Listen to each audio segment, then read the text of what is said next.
have M-Pesas. So you can also do your M-Pesa transaction there. So it's all this in a one-stop shop. You get some of the kind of water kiosks that are existing, they would close at around 6, 7 because of security issues, because of lighting issues. But now using the solar panels, we are extending the period of service. You'll see some of them are servicing people until 9 p.m., which is good because that's when most of the people are coming back from work. The organization, alongside partners, has also influenced relevant policies that ensure lower water tariffs for the poor.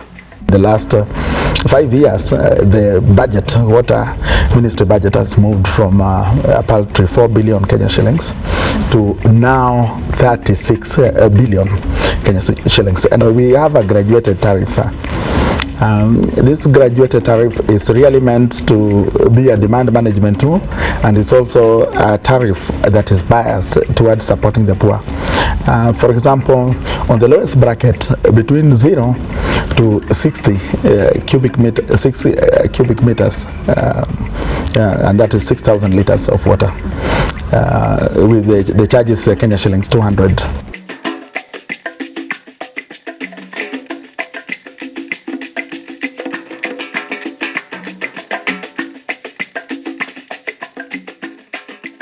Expanding access to electricity and safe water is a key goal set by Kenya's Vision 2030, the government's national development plan, but energy remains a rare product, especially for Kenya's poor. Their energy needs are not adequately provided and are priced way above their means, yet energy is central to nearly every major challenge and opportunity the world faces today. Furthermore, the energy sector's inability to control market prices still pushes many consumers to inefficient energy sources whose continued use deplete the environment as much as it impacts negatively on human health. Saa zingine inafanya hata watoto wakati wanasoma wanatoa machozi. It's important that we treat energy as a security element, not just an additional aspect in our production strategy. That is why organizations like Civil Society Urban Development Program and Umande Trust have come up with interventions that aid the poor living in diverse urban environments to overcome energy poverty. Umande Trust is focusing on projects that transform human waste into cheap and clean energy in form of biogas. One standard biodigester produces at least 12 cubic meters of biogas. 1 cubic meter of biogas will generate between 4,500 and 5,500 kilocalories per cubic meter of heat energy when burning effectively. This heat is sufficient to boil 100 liters of water or light a lamp with a brightness of between 60 and 100 watts for about 4 to 5 hours. 30 cubic meters of biogas is equivalent to 18 liters of diesel oil. We're trying to balance the conventional kind of energy modes and what we're giving out. So we're telling them for 10 shillings and 50 shillings. 10 shillings mean you can cook anything that you want. One of the issues is to delink it from the power centers. So we custom make like a small cubic meter of a bag and fill in the biogas and give it to people, maybe in a savings and credit scheme, or maybe using the sanitation development fund that we have, so people can repay at a smaller fee, but they're accessing the energy. Tumetuletea hali ya usafi, upande wa maji, vyoo, na pia katika hali ya mradi.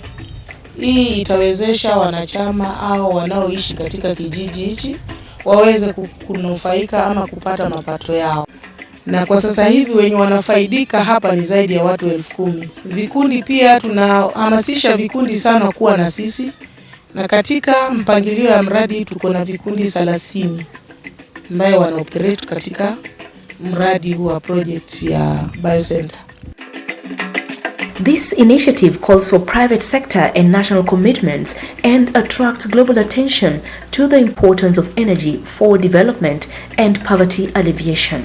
As part of its initiatives to engage citizens in decision-making and development processes, CACDP has launched a participatory platform called the Urban Forum in Kenya's major towns, which host the largest urban poor populations.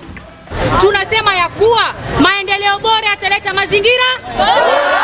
Na sisi ni vijana lazima tushika.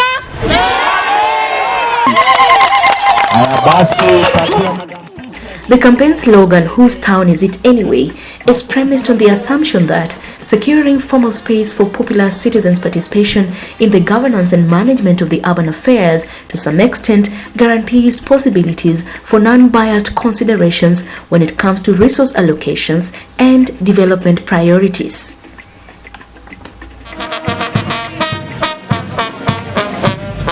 The local campaign is therefore a rallying call to cultivate full sense of belonging and a sense of urban ownership, where principles of inclusiveness and equity are embraced in the quest for dignity for all.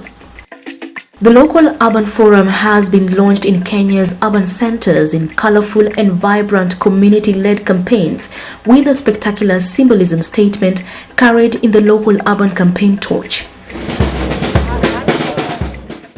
Already, this campaign platform has enabled constructive and informed engagement with the National Urban Development Policy formulation process, registering positive influence in the final form of the policy.